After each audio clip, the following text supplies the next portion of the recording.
छत्रपति शिवाजी महाराज की।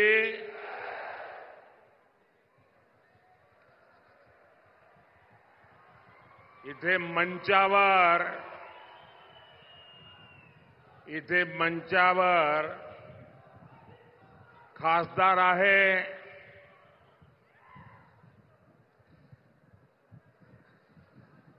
आणि एक कामदार सुद्धा आहे।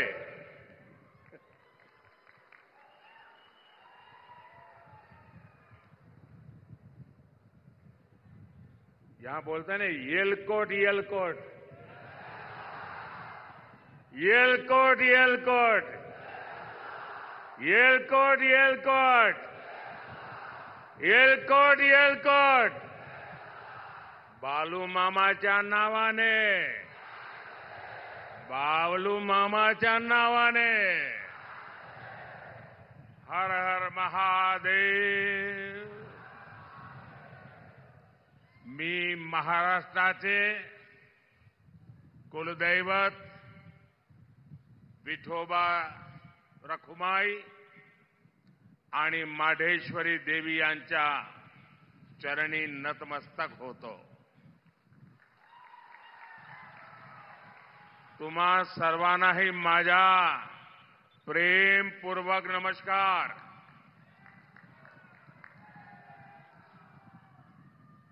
छत्रपति शिवाजी महाराज की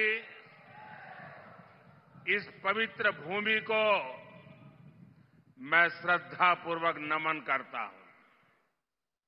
ये धरती संतों की है। वारकरी संप्रदाय, अनेक संतों का आशीर्वाद हम सबके ऊपर है। उनकी प्रेरणा से आज मोदी विकसित भारत के लिए आपसे आशीर्वाद मांगने आया है। सबसे पहले तो मैं क्षमा मांगता हूं।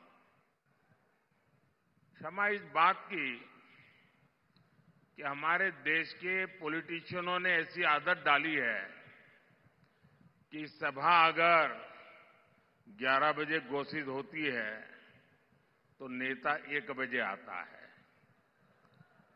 और जनता को भी धीरे धीरे आदत लग गई, हां यार वो तो 1 बजे आएंगे।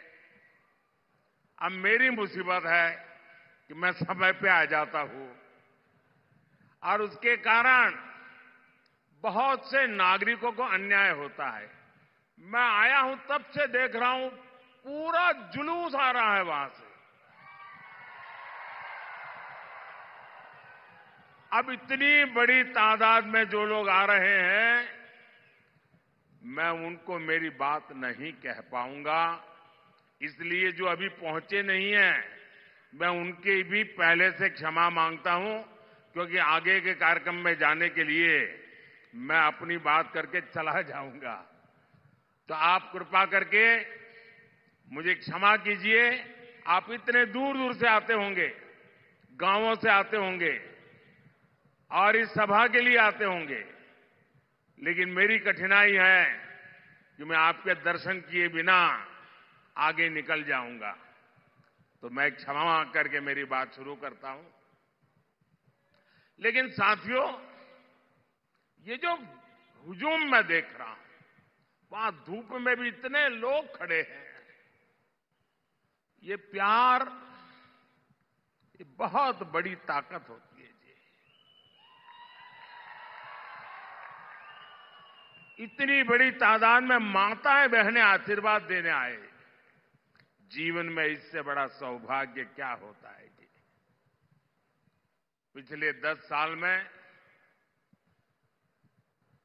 आपने जब से मुझे काम दिया है, अपने शरीर का कण कण और समय का पल पल सिर्फ और सिर्फ नम्र भावपूर्वक आपकी सेवा में लगाया है।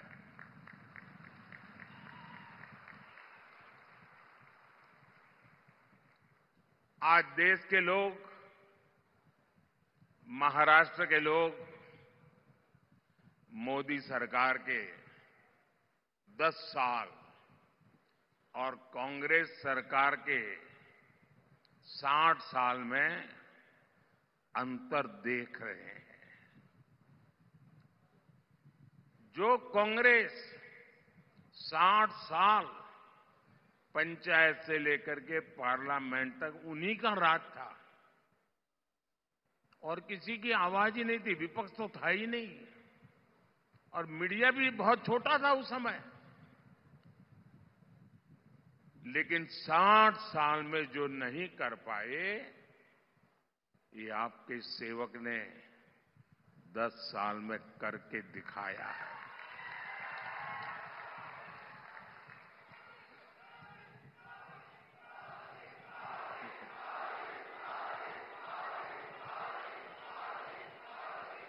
पिछले 60 साल में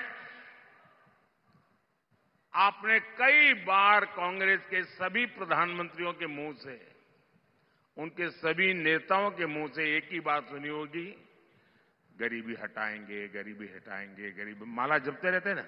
और हर चुनाव में गरीब गरीब गरीब गरीब गरीब गरीब गरीब गरीब गरीब गरीब गरीब गरीब गरीब यही माला जपते रहते थे। उससे आगे कुछ नहीं करते थे।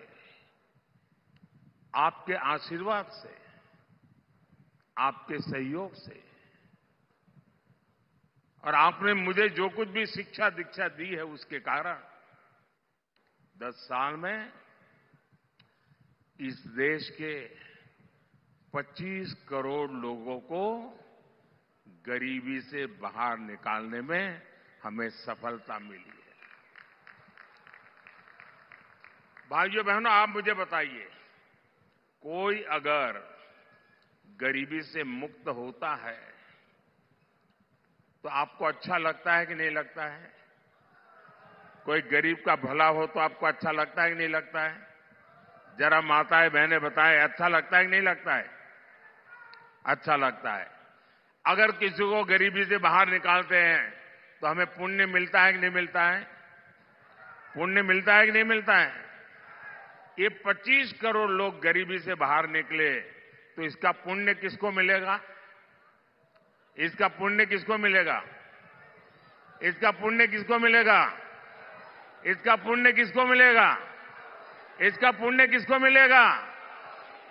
मोदी को नहीं मिलेगा। ये जो 25 करोड़ गरीबी से बाहर आए हैं ना, वो जो आशीर्वाद दे रहे हैं, उस पुण्य के हकदार सिर्फ और सिर्फ आप लोग हैं, क्योंकि आपने वोट देकर मोदी को ये काम करने के लिए कहा था और इसलिए इस पुण्य के सच्चे अधिकारी आप हैं। आज 80 करोड़ देशवासियों को उनकी थाली भरी हुई रहती है, उनका चूल्हा जलता रहता है, उनका बच्चा भूखा नहीं सोता है, 80 करोड़ लोगों को मुफ्त खाना मिलता है। इसका पुण्य किसको मिलता है? आपको मिलता है। आपने मोदी को वोट देकर के ये पुण्य कार्य करने के लिए भेजा है। साथियों, जब देश में मजबूत सरकार होती है तो उसका ध्यान वर्तमान के साथ ही भविष्य की योजनाओं पर भी होता है। यही सोचकर आज भाजपा सरकार रेल, रोड, एयरपोर्ट पर अभूतपूर्व खर्च कर रही है। जितना कांग्रेस सरकार ने अपने 10 साल में खर्च किया, उतना आज हम 1 साल में खर्च कर रहे हैं। तभी तो आज आप हर तरफ आधुनिक इंफ्रास्ट्रक्चर देख रहे हैं। इसका सीधा लाभ भगवान विट्ठल की इस धरती को भी हो रहा है।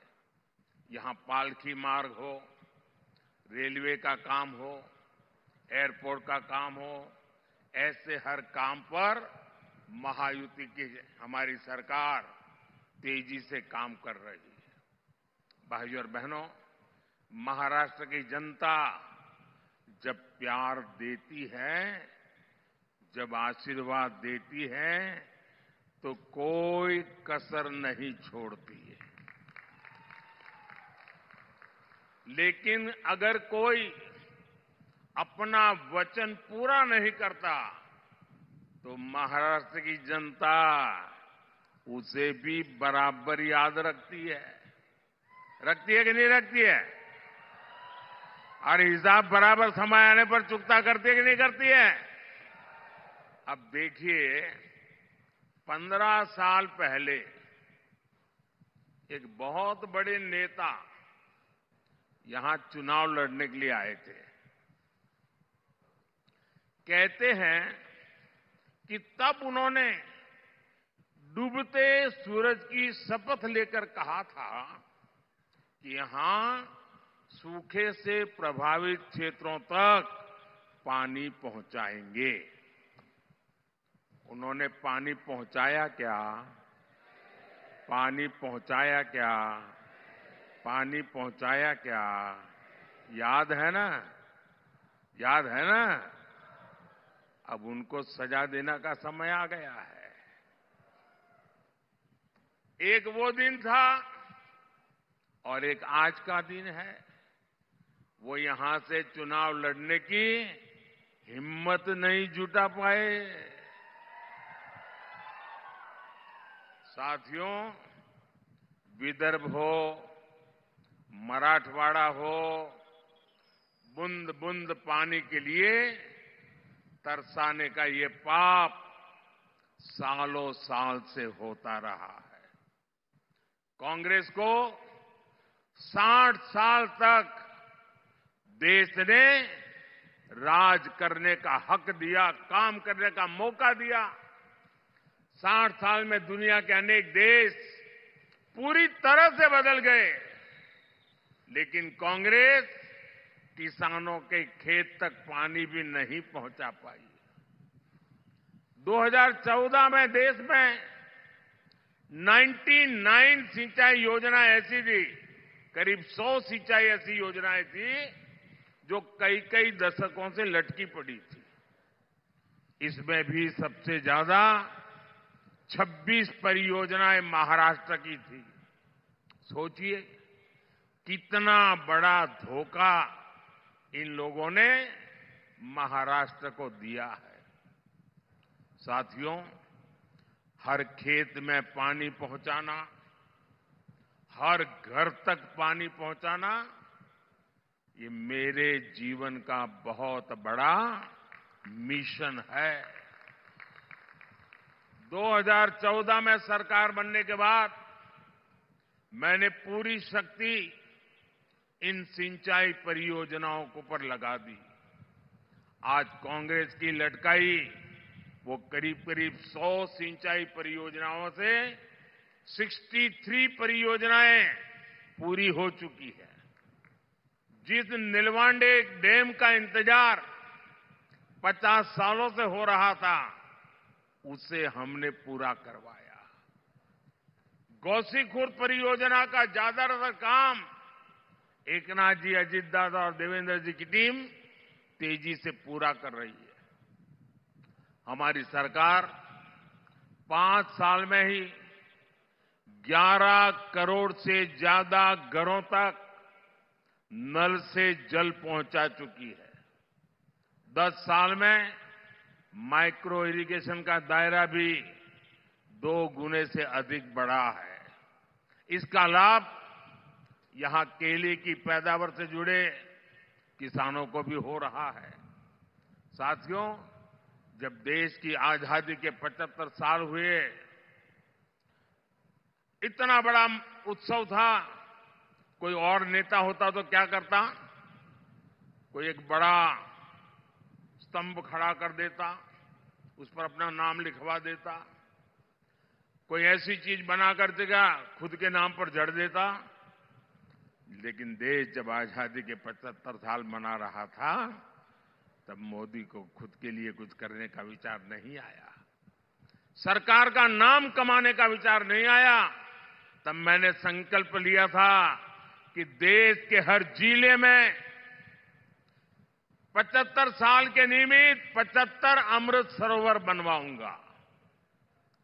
अमृत सरोवर अभियान के तहत अनेकों अमृत सरोवर देश के हर जिले में बने हैं। ये अमृत सरोवर मेरे दिमाग में मेरा किसान था, मेरे दिमाग में खेत था, मेरे दिमाग में सूखे खेतों को पानी पहुंचाने का एक संकल्प था। ये अमृत सरोवर आज की नहीं बल्कि आने वाली पीढ़ियों को भी बहुत काम आने वाले हैं। साथियों, ये हमारा महाराष्ट्र तो सहकारिता की धरती है। यहां के हमारे शुगर कोऑपरेटिव की किसानों को सशक्त करने में बहुत बड़ी भूमिका रही है। मोदी देश की पूरी ग्रामीण अर्थव्यवस्था में सहकारिता के दायरे को बढ़ाने के लिए प्रतिबद्ध है।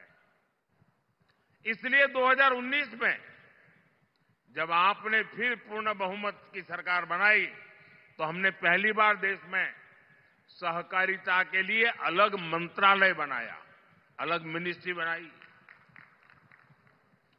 हमने देश भर में 10,000 किसान उत्पादक संघ एफपीओ बनाने का अभियान शुरू किया, जिसमें से 8,000 बन भी चुके हैं।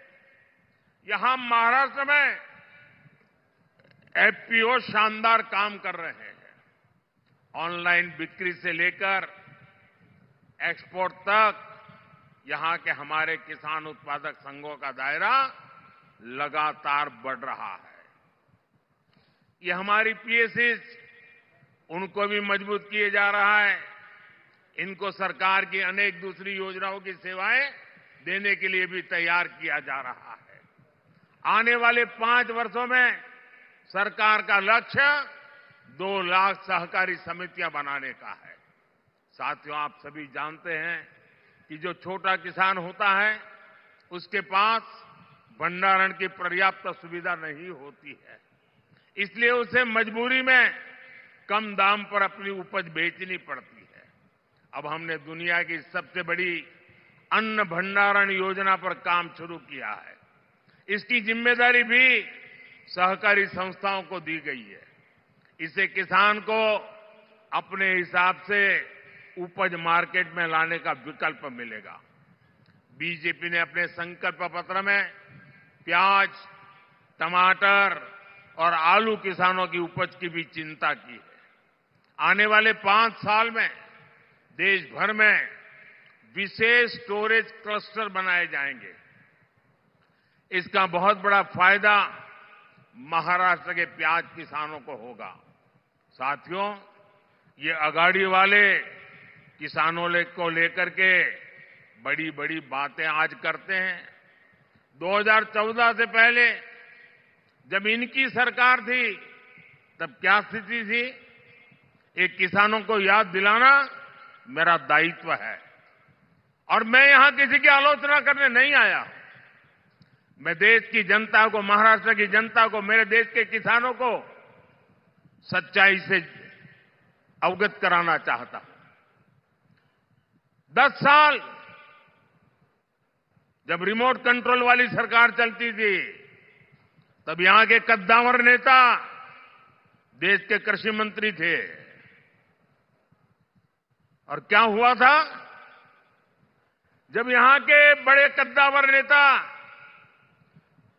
दिल्ली में बैठे राज करते थे तो गन्ने का एफआरपी करीब 200 रुपये था।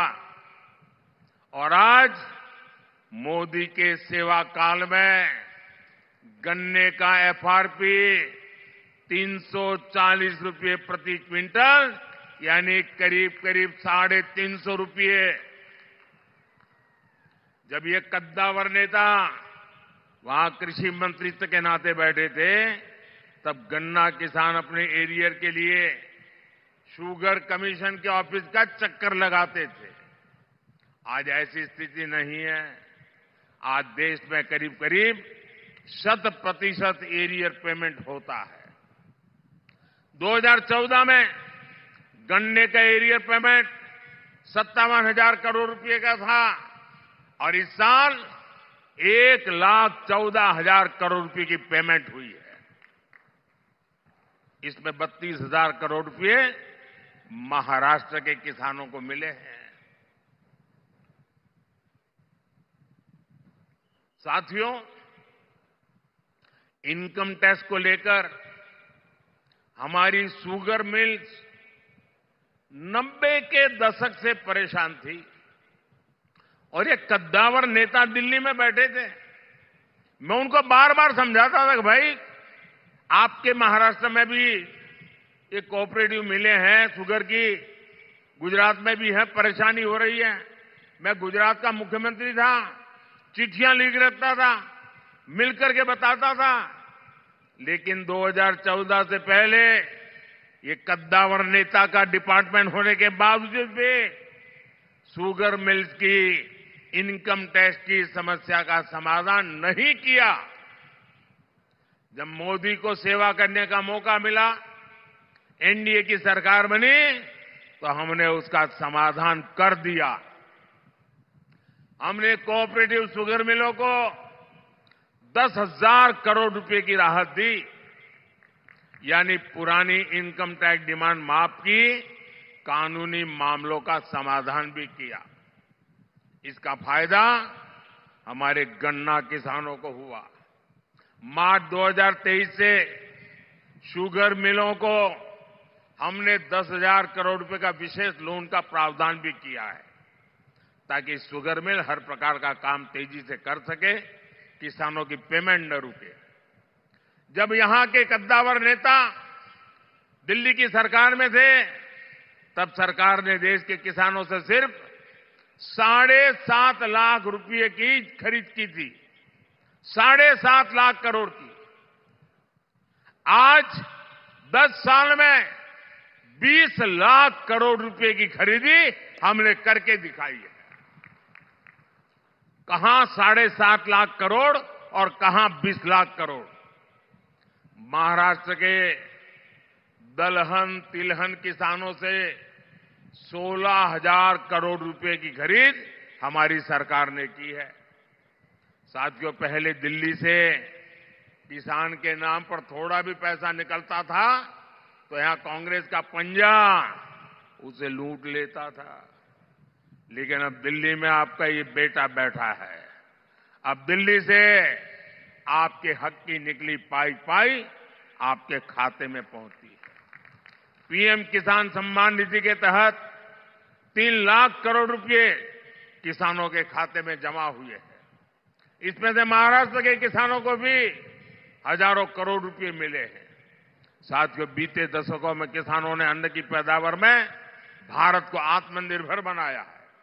अब हमारा संकल्प है विकसित भारत में अन्नदाता विकसित भारत की ऊर्जा बने, अन्नदाता ऊर्जा दाता बने।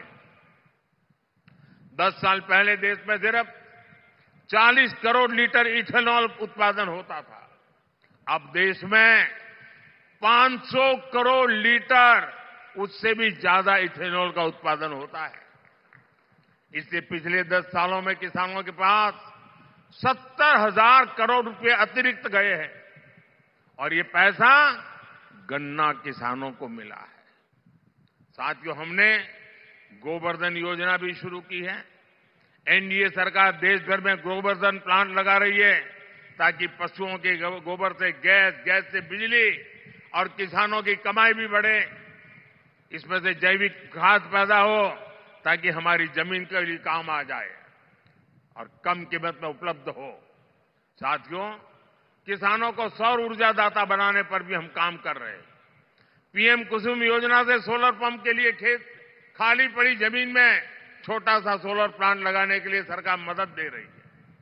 इससे किसान मुफ्त बिजली भी उपयोग कर पाएगा और बाकी बिजली सरकार खरीदेगी।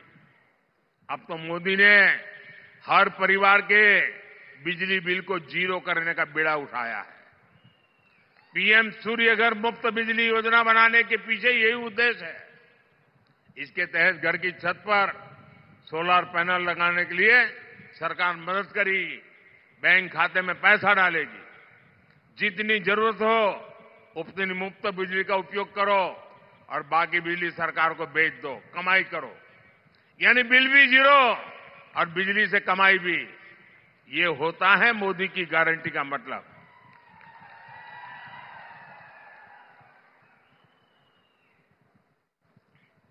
भाइयों बहनों, विकसित भारत बनाने में देश की नारी शक्ति की बहुत बड़ी भूमिका है।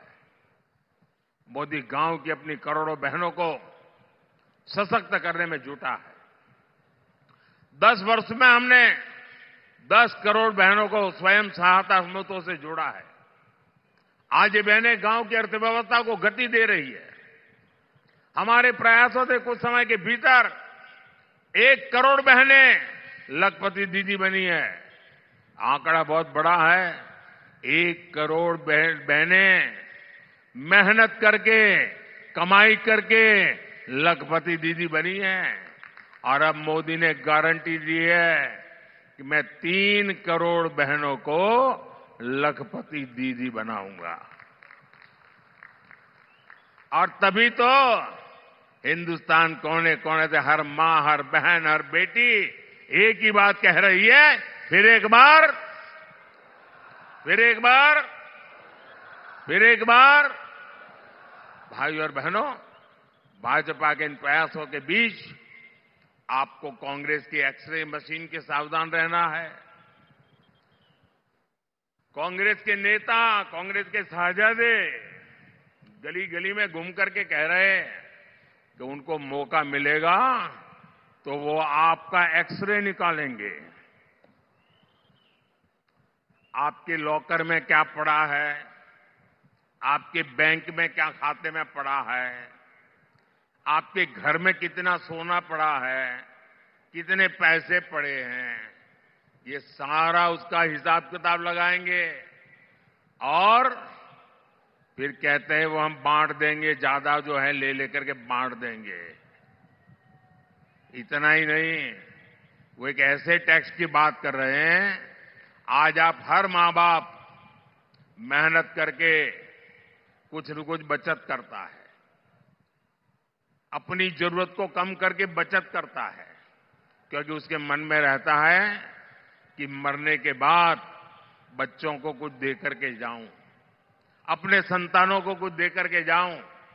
और इसलिए वो कुछ न कुछ बचत करता है।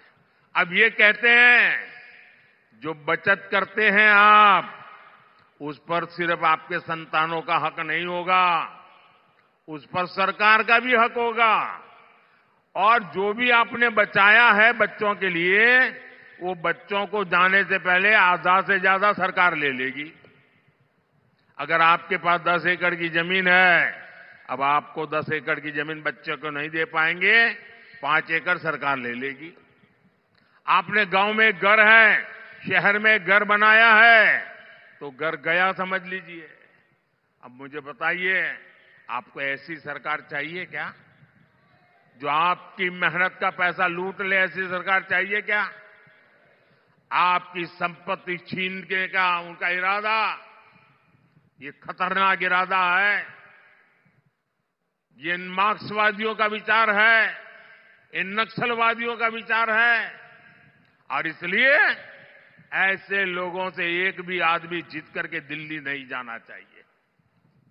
इन सब से आपको कांग्रेस से सतर्क रहने की जरूरत है। और उनके सारे साथी भी ऐसे ही है। साथियों, आज अयोध्या में 500 साल के बाद भव्य राम मंदिर बना। राम मंदिर बनने से हर कोई खुश है। आप खुश है कि नहीं है? अब मुझे बताइए भाई, ये अंग्रेजों के जाने के बाद, देश आजाद होने के बाद पहले ही दिन राम मंदिर का काम शुरू होना चाहिए था कि नहीं होना चाहिए था? इतने साल क्यों लटका रहा? क्योंकि उनकी वोट बैंक की राजनीति थी, उनके वोट बैंक की चिंता थी, आपकी आस्था की चिंता नहीं थी, आपकी भावना की चिंता नहीं थी, आपकी श्रद्धा की चिंता नहीं थी। कांग्रेस के पास मौका था, लेकिन कांग्रेस ने इस पवित्र काम में सिर्फ रुकावटें पैदा की। जिसकी राम में आस्था होगी वह ऐसे काम कभी नहीं कर सकता। कांग्रेस की राम में ना आस्था है और ही उसके पास ऐसा एहसास है, और उनके सारे चेले चपाटे भी यही है।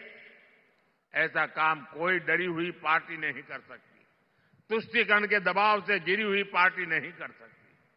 ऐसा करने के लिए जो साहस चाहिए होता है, वो साहस मोदी ने दिखाया है।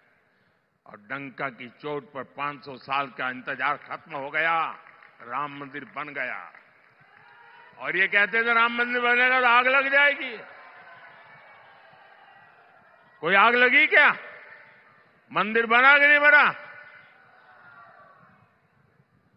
और भाइयों बहनों, 500 साल के बाद जो सपना पूरा हुआ है ना, उसका कारण आपका एक वोट है। आपके वोट की ताकत है जिसने 500 साल के इंतजार को खत्म किया है। इस पुण्य के हकदार आप हैं जिनके वोट की वजह से पवित्र काम पूरा हुआ। भाइयों और बहनों, आपका वोट मजबूत भारत के लिए, एक मजबूत सरकार बनाने के लिए पड़ना चाहिए। अब मुझे बताइए, जिनके पास कभी 400 एमपी हुआ करते थे, वो पार्टी आज 250 पौने 300 लोगों को चुनाव नहीं लड़ा पा रही है। अगर सरकार बनानी हो तो 272 तो सीट चाहिए भाई। वो इतनी लड़ा नहीं रहे, तो सरकार बनेगी कैसे? जीतेंगे कैसे? और इसलिए जो सरकार बनाने के लिए लड़ ही नहीं रहे हैं, तो उनके लिए आपका वोट बर्बाद करने की जरूरत क्या है? और इसलिए मैं आपसे आग्रह कर रहा हूं कि आप वोट दे करके सरकार को मजबूत बनाइए। और आप जब वोट देंगे ना, वो वोट सीधा सीधा मोदी के खाते में जाने वाला है।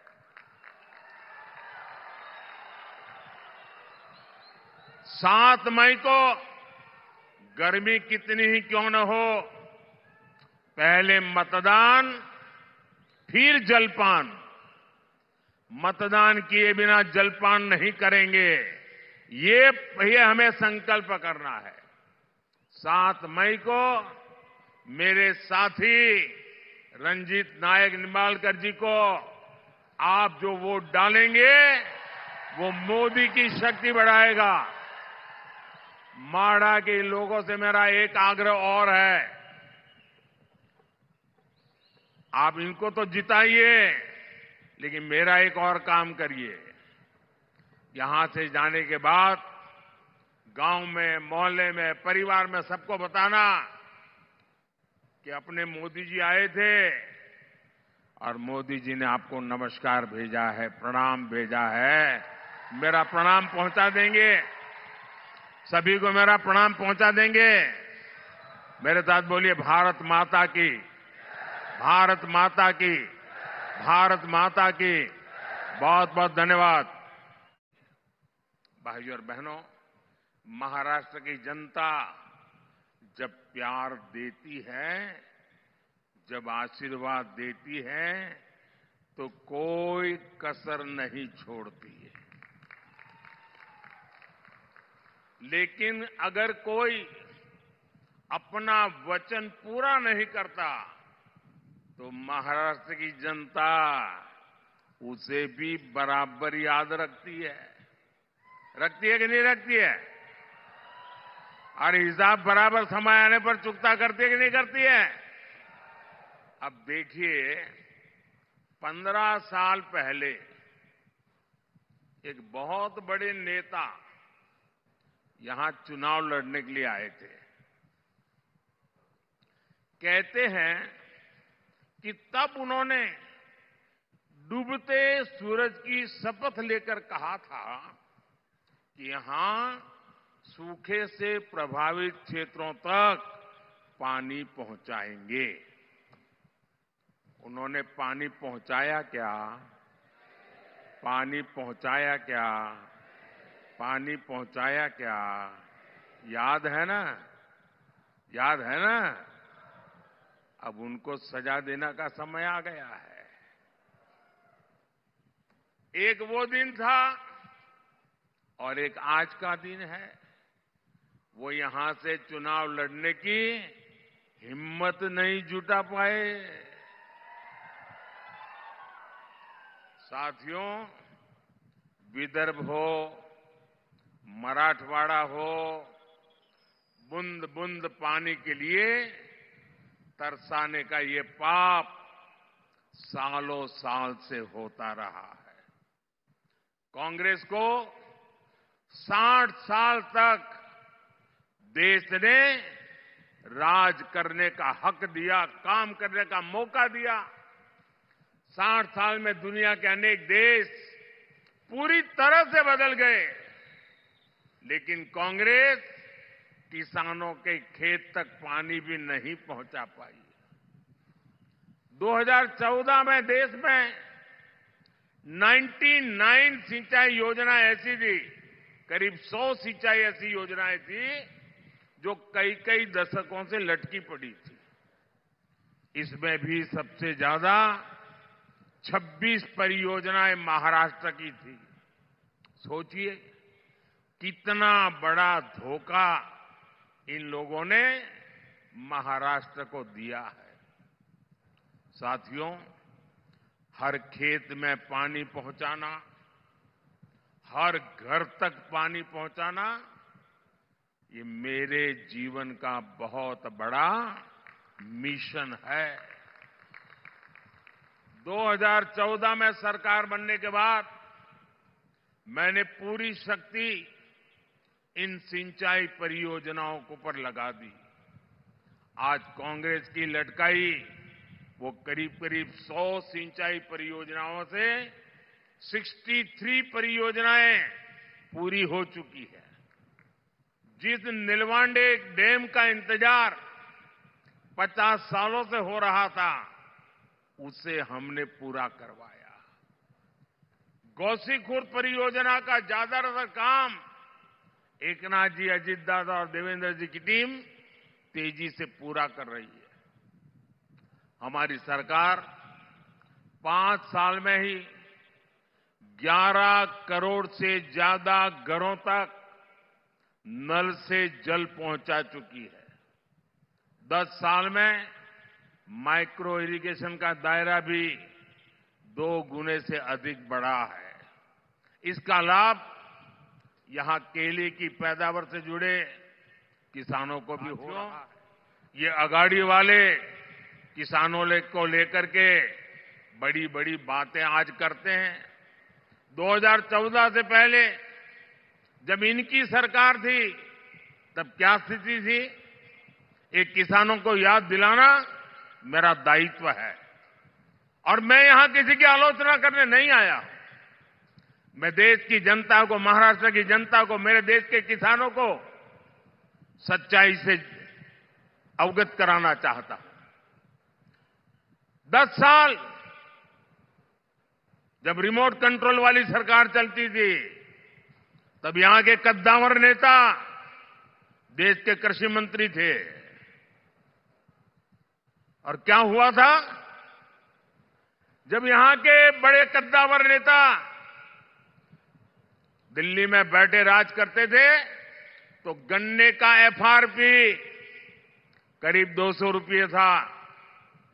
और आज मोदी के सेवा काल में गन्ने का एफआरपी 340 रुपये प्रति क्विंटल, यानी करीब करीब 350 रुपये। जब ये कद्दावर नेता वहां कृषि मंत्रित्व के नाते बैठे थे, तब गन्ना किसान अपने एरियर के लिए शुगर कमीशन के ऑफिस का चक्कर लगाते थे। आज ऐसी स्थिति नहीं है। आज देश में करीब करीब 100% एरियर पेमेंट होता है। 2014 में गन्ने का एरियर पेमेंट 57,000 करोड़ रुपए का था और इस साल 1,14,000 करोड़ रुपए की पेमेंट हुई है। इसमें 32,000 करोड़ रुपए महाराष्ट्र के किसानों। साथियों, इनकम टैक्स को लेकर हमारी शुगर मिल्स 90 के दशक से परेशान थी और ये कद्दावर नेता दिल्ली में बैठे थे। मैं उनको बार बार समझाता था कि भाई, आपके महाराष्ट्र में भी ये कोऑपरेटिव मिलें हैं शुगर की, गुजरात में भी है, परेशानी हो रही है। मैं गुजरात का मुख्यमंत्री था, चिट्ठियां लिख रखता था, मिलकर के बताता था, लेकिन 2014 से पहले ये कद्दावर नेता का डिपार्टमेंट होने के बावजूद भी शुगर मिल्स की इनकम टैक्स की समस्या का समाधान नहीं किया। जब मोदी को सेवा करने का मौका मिला, एनडीए की सरकार बनी, तो हमने उसका समाधान कर दिया। हमने कोऑपरेटिव शुगर मिलों को 10,000 करोड़ रुपए की राहत दी, यानी पुरानी इनकम टैक्स डिमांड माफ की, कानूनी मामलों का समाधान भी किया। इसका फायदा हमारे गन्ना किसानों को हुआ। मार्च 2023 से शुगर मिलों को हमने 10,000 करोड़ रुपए का विशेष लोन का प्रावधान भी किया है, ताकि शुगर मिल हर प्रकार का काम तेजी से कर सके, किसानों की पेमेंट न रुके। जब यहां के कद्दावर नेता दिल्ली की सरकार में थे, तब सरकार ने देश के किसानों से सिर्फ 7.5 लाख रुपए की खरीद की थी, 7.5 लाख करोड़ की। आज 10 साल में 20 लाख करोड़ रुपए की खरीदी हमने करके दिखाई है। कहां 7.5 लाख करोड़ और कहां 20 लाख करोड़। महाराष्ट्र के दलहन तिलहन किसानों से 16,000 करोड़ रुपए की खरीद हमारी सरकार ने की है। साथियों, आज अयोध्या में 500 साल के बाद भव्य राम मंदिर बना। राम मंदिर बनने से हर कोई खुश है। आप खुश है कि नहीं है? अब मुझे बताइए भाई, कि अंग्रेजों के जाने के बाद, देश आजाद होने के बाद पहले ही दिन राम मंदिर का काम शुरू होना चाहिए था कि नहीं होना चाहिए था? इतने साल क्यों लटका रहा? क्योंकि उनकी वोट बैंक की राजनीति थी, उनके वोट बैंक की चिंता थी, आपकी आस्था की चिंता नहीं थी, आपकी भावना की चिंता नहीं थी, आपकी श्रद्धा की चिंता नहीं थी। कांग्रेस के पास मौका था, लेकिन कांग्रेस ने इस पवित्र काम में सिर्फ रुकावटें पैदा की। जिसकी राम में आस्था होगी वह ऐसे काम कभी नहीं कर सकता। कांग्रेस की राम में ना आस्था है और ही उसके पास ऐसा एहसास है, और उनके सारे चेले चपाटे भी यही है। ऐसा काम कोई डरी हुई पार्टी नहीं कर सकती, तुष्टीकरण के दबाव से गिरी हुई पार्टी नहीं कर सकती। ऐसा करने के लिए जो साहस चाहिए होता है, वो साहस मोदी ने दिखाया है। और डंका की चोट पर 500 साल का इंतजार खत्म हो गया, राम मंदिर बन गया। और ये कहते थे राम मंदिर बनेगा तो आग लग जाएगी।